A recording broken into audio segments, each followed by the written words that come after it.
हापुड़ हलचल के पॉडकास्ट में स्वागत है आपका। आज मेरे साथ मौजूद हैं उत्तरी मंडल के उपाध्यक्ष अमित कुमार और नगर महामंत्री सतीश सिंघाल जी का।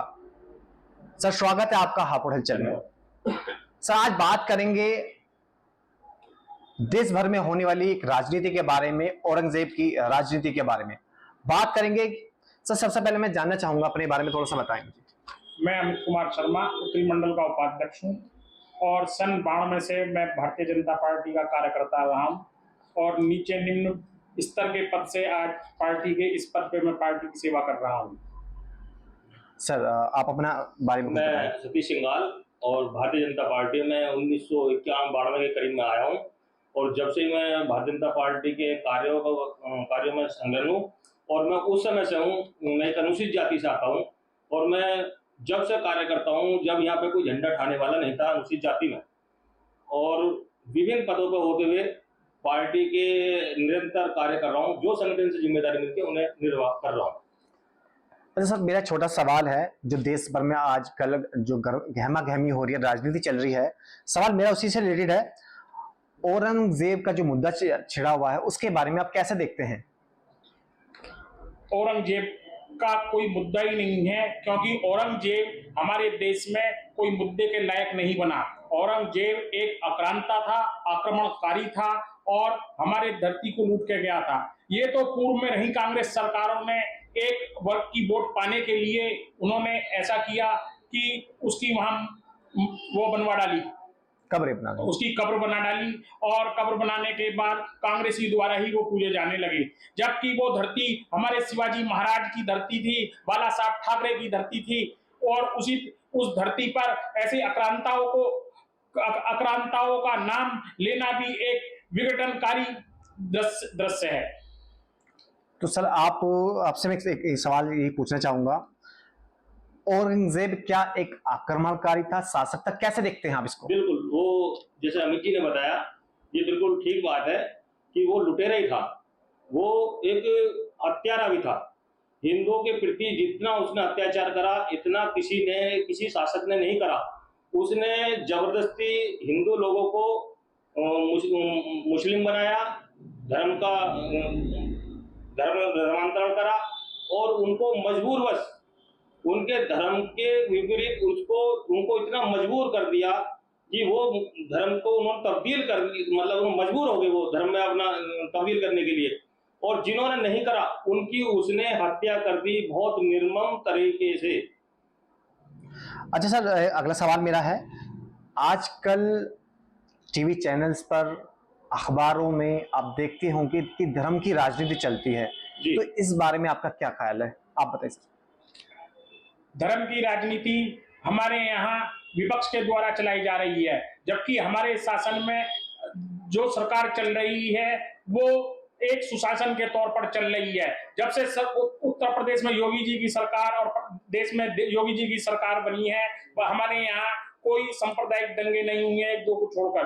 पहले आए दिन सांप्रदायिक दंगे होते रहते थे, चाहे अखिलेश जी का शासन रहा हो, चाहे मायावती जी का शासन रहा हो। वो सब उन धर्म की राजनीति करके अपनी राजनीतिक रोटियां सेकते रहते थे।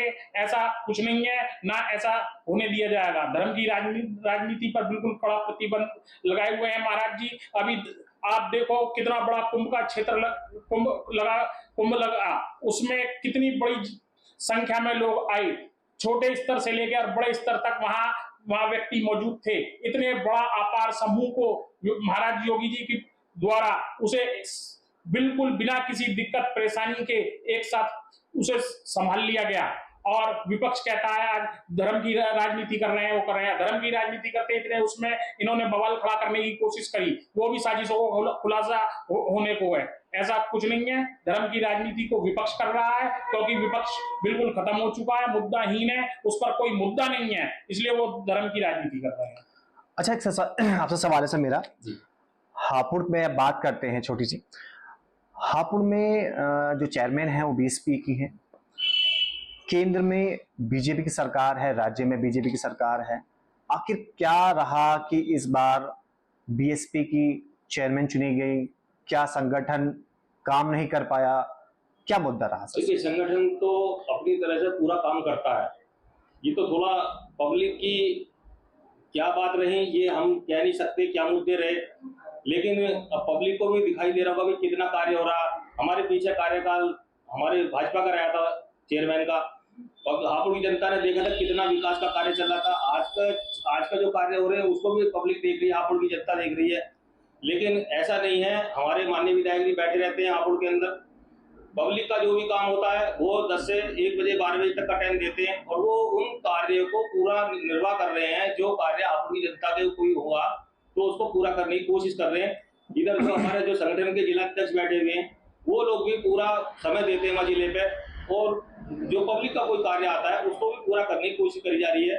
चेयरमैन अपने तरीके से काम कर रहा होगा ये तो भाई चेयरमैन जाने, लेकिन काम अगर पब्लिक भाजपा के किसी आदमी या पदाधिकारी के पास आदमी कोई जाता है पब्लिक का, वो कार्य पूरा कराने की कोशिश करते हैं अपने तरीके से। अच्छा सर, मेरा अंतिम सवाल है जी बीजेपी ने जिला अध्यक्षों की जो सूची है वो जारी कर दी है, हमारे पड़ोसी जिलों में भी जी क्या हुआ है, जिला अध्यक्ष चुने गए हैं, कुछ जिला अध्यक्ष ऐसे हैं जो दोबारा भी बने हैं। हमारे जिले में कितने नामांकन हुए हैं और किसकी उम्मीद लग रही है कि इस बार कौन जिला अध्यक्ष हो सकता है? क्या हमारे जो वर्तमान जिला अध्यक्ष हैं हमारी जानकारी के हिसाब से 59 या 58 के करीब जिला अध्यक्षों के फार्म भरे गए हैं, जिसमें छोटे छोटे कार्यकर्ता ने फार्म भरा है और बड़े से बड़े पदाधिकारी ने फार्म भरा है। और ये संगठन की दृष्टि से वो संगठन देखेगा ऊपर का कि उनको किसको बनाना है, लेकिन जो भी संगठन में जिम्मेदारी जिसको दी जाएगी संगठन तो सब उसी के लिए खड़ा हो जाता है। वो संगठन के ऊपर के स्तर का मामला है, वो किसको बना के भेजते हैं, बाकी जो भी बनेगा वो पार्टी का बनेगा।